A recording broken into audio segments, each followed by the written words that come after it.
আসসালামু আলাইকুম শিক্ষার্থীবৃন্দ। আজকে তৃতীয় অধ্যায় নিয়ে চলে আসলাম, নৈতিক ও মানবিক গুণাবলী অর্জন। আমরা সমাজে বাস করি, আমাদের কিছু নিয়ম ও নীতি মেনে চলতে হয়। তাতে অন্য মানুষের সঙ্গে আমাদের ভালো সম্পর্ক তৈরি হয়। এ সকল নীতি মেনে চলা আমাদের নৈতিক গুণ। এই গুণের ফলে আমরা আমাদের বড়দের শ্রদ্ধা করি, তাতে তারা খুশি হয়ে আমাদের আদর স্নেহ করেন। আমরা মানুষ, আমাদের আশেপাশে কেউ বিপদে পড়লে আমাদের খারাপ লাগে, আমরা তাকে সাহায্য করতে এগিয়ে যাই। এটা হলো আমাদের মানবিক গুণ। হ্যাঁ, এটা অনেক ইম্পর্টেন্ট একটা লাইন যে আমাদের মানবিক গুণগুলো কি। হ্যাঁ, এরকম আসতে পারে বা মানবিক গুণ কি, তখন তোমরা এটা লিখে দিতে পারো যে আমরা আমাদের আশেপাশে কেউ বিপদে পড়লে আমাদের খারাপ লাগে বা আমরা কষ্ট পাই। এটা আমি মার্কিং করে দিলাম। আমরা তাদেরকে সাহায্য করতে এগিয়ে যাই, এটাই হলো আমাদের মানবিক গুণ। মানুষ হিসেবে অন্য মানুষের সুখে দুঃখে সহমর্মী হয়ে আমরা আরো অনেক ভালো কাজ করি। যেমন আমরা অসহায় ও গরিব লোকদের সাহায্য করি। এগুলো আমরা করি আমাদের মানবিক গুণের কারণে। যদি তোমাদের প্রশ্ন এরকম আসে, যদি শর্ট প্রশ্ন না, যদি ব্যাখ্যামূলক প্রশ্ন আসে যে মানবিক গুণ কি, মানবিক গুণের কারণে আমরা কি কি করি, তাহলে তোমরা এই পুরাটাই লিখে দিতে পারো, এতটুকু। ঠিক আছে।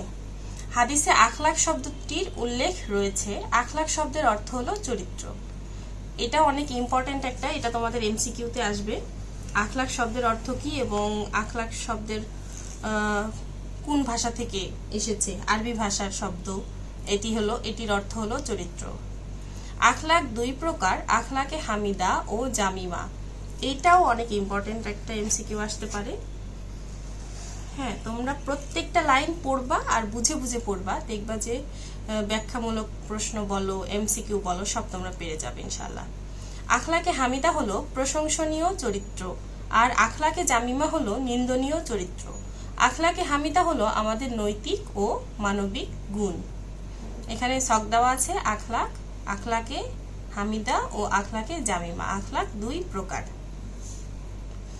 আখলাকে হামিদার উদাহরণ হলো সহমর্মিতা, উদারতা, দেশপ্রেম, সত্যবাদিতা, সততা, শ্রদ্ধা, পারস্পরিক শ্রদ্ধাবোধ, পরোপকার, ত্যাগের মনোভাব ইত্যাদি। আমরা সর্বদা এই গুণগুলো অনুসরণ করব। এটা অনেক সুন্দর একটা প্রশ্ন, শর্ট প্রশ্নের মধ্যে এটা আসতে পারে। আখলাকে হামিদার উদাহরণ দাও, তখন তোমরা এই লাইনটা লিখে দিবা।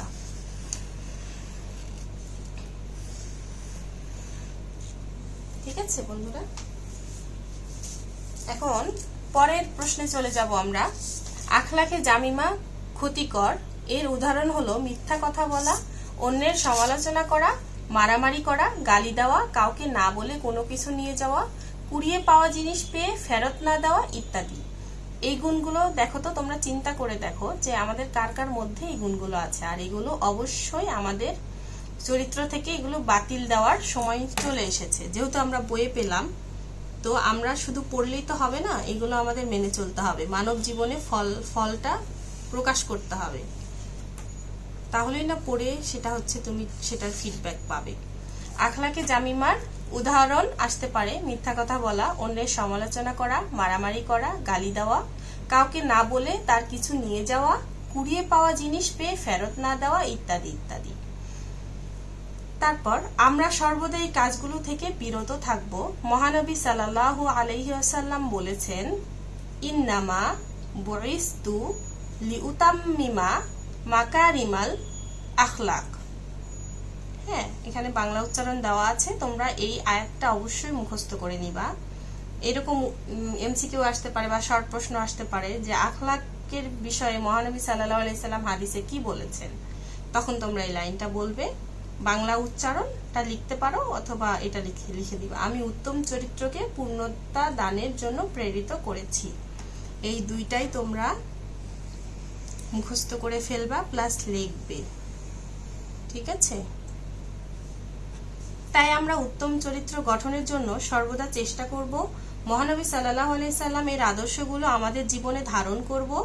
আব্বা আম্মার কথা শুনব, সহপাঠীদের সাহায্য করব, মেহমানের সাথে সুন্দর ব্যবহার করব, মানুষের সেবা করব, জীবে দয়া করব, সব সময় সত্য কথা বলবো, সৎ পথে চলবো, মিথ্যা কথা বলবো না, পাপ কাজ করব না, সবাইকে সালাম দিব। মাশাআল্লাহ। এগুলো যদি কেউ তার চরিত্রের মধ্যে আনতে পারে সে হবে সৎ চরিত্রের লোক এবং সে হচ্ছে আখলাকে জামিমার একটা অন্যতম উদাহরণ। তো অবশ্যই বন্ধুরা আমরা এই ব্যবহারগুলো নিজের মধ্যে আনার চেষ্টা করব। বাবা মার সম্মান দিব, বাবা মাকে বড়দেরকে সম্মান দিব, মিথ্যা কথা বলবো না। হ্যাঁ, যেগুলো যেগুলো পাপ কাজ তোমাদের এই বয়সে তোমরা অনেকটাই বুঝে গেছো যে কোনগুলো পাপ কাজ, সেগুলো আমাদের করা যাবে না। আচ্ছা বন্ধুরা, আবার দেখা হবে নেক্সট কোনো একটা ক্লাসে। আল্লাহ হাফেজ।